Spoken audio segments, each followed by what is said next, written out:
Hello everyone. आज हम time and work question series में एक और क्वेश्चन डिस्कस करेंगे।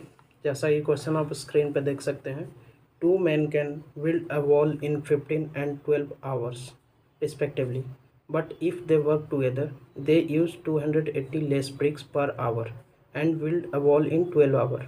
Find the number of bricks in the wall. तो जैसा कि क्वेश्चन में दिया हुआ है 2 men, तो हम अज्यूम कर सकते हैं कि लेट एक मैन ए है और दूसरा बी है।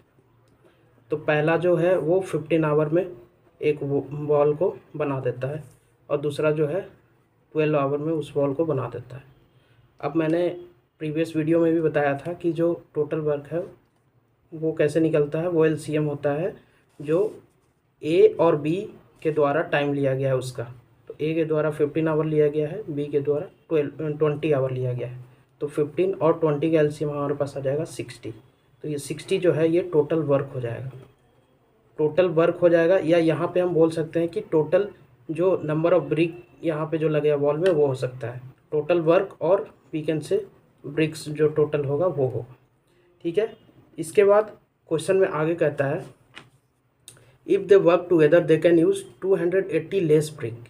मीन्स अगर दोनों एक साथ काम करेंगे तो 280 लेस ब्रिक लेंगे। तो मीन्स अगर यहाँ से अगर हम इफ़िशियंसी निकालें, जो कि इफ़िशियंसी इक्वल टू होता है total work upon time taken by individual. तो टोटल वर्क 60 है अपॉन 15, तो ए का इफ़िशियंसी हो जाएगा +4 यूनिट। और अगर बी का इफ़िशियंसी निकालें तो 60 upon 20 that is equal to +3। अब अगर हम ए और बी दोनों का इफ़िशियंसी टुगेदर देखें तो ए का 4 है और बी का 3 है। तो 4 + 3 that is equal to 7 unit कह सकते हैं हम पर आवर इसका इफ़िशियंसी होगा दोनों का। और इंडिविजुअल देखेंगे तो 4 यूनिट पर आवर ए का होगा, 3 यूनिट पर आवर बी का होगा। बट क्वेश्चन में क्या दिया हुआ है कि अगर दोनों एक साथ काम करते हैं तो 200 लेस ब्रिक लेते हैं and build a wall in 12 hour. Means according to question हम कह सकते हैं कि ए प्लस बी जो टाइम लेंगे वो कितना लेते हैं 12 आवर, और टोटल वर्क कितना है हमारे पास 60। तो अगर टोटल वर्क 60 है और ए और बी दोनों मिलके 12 आवर टाइम लेंगे तो ये दोनों का इफ़िशियंसी क्वेश्चन के अकॉर्डिंग कितना आ जाएगा 5 आ जाएगा, 5 यूनिट पर आवर।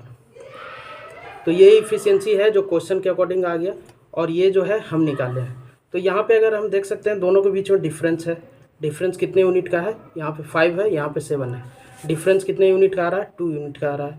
अब जो ये 2 यूनिट का डिफरेंस आ रहा है वो किसकी वजह से आ रहा है, इसके वजह से आ रहा है, क्योंकि क्वेश्चन में कहा गया है कि अगर वो एक साथ काम करते हैं तो 280 लेस ब्रिक यूज़ करेंगे। तो अगर हम जहाँ फाइंड किए ए प्लस बी का तो 7 यूनिट पर आवर आया, और अगर हम क्वेश्चन के अकॉर्डिंग चले तो देख सकते हैं 5 यूनिट पर आवर आया। मीन्स जो 2 यूनिट जो डिफरेंस आया वो किसके वजह से आया, 280 ब्रिक्स के वजह से आया। अब अगर 280 ब्रिक्स के वजह से 2 यूनिट आया तो 2 यूनिट का वैल्यू अगर 280 ब्रिक्स है तो 1 यूनिट का यहाँ से हम फाइंड कर सकते हैं वो कितना होगा 280 upon 2 that is equal to 140 bricks. अब हमारे पास क्वेश्चन में यही पूछा गया है कि find the number of BRICS in the wall. Total number of BRICS कितना होगा, तो टोटल नंबर ऑफ यहाँ पे ब्रिक्स हमें पता है कि टोटल वर्क जो है वही टोटल नंबर ऑफ ब्रिक्स है, कितना है 60 यूनिट। तो जब एक यूनिट का वैल्यू है 140 ब्रिक्स, तो 60 यूनिट का जो वैल्यू हो जाएगा 140 इंटू 60 हो जाएगा, that is equal to 8400 bricks. अगर आपको वीडियो अच्छा लगा हो तो प्लीज़ इसको लाइक करें और सब्सक्राइब करें मेरे यूट्यूब चैनल को। Thanks for watching.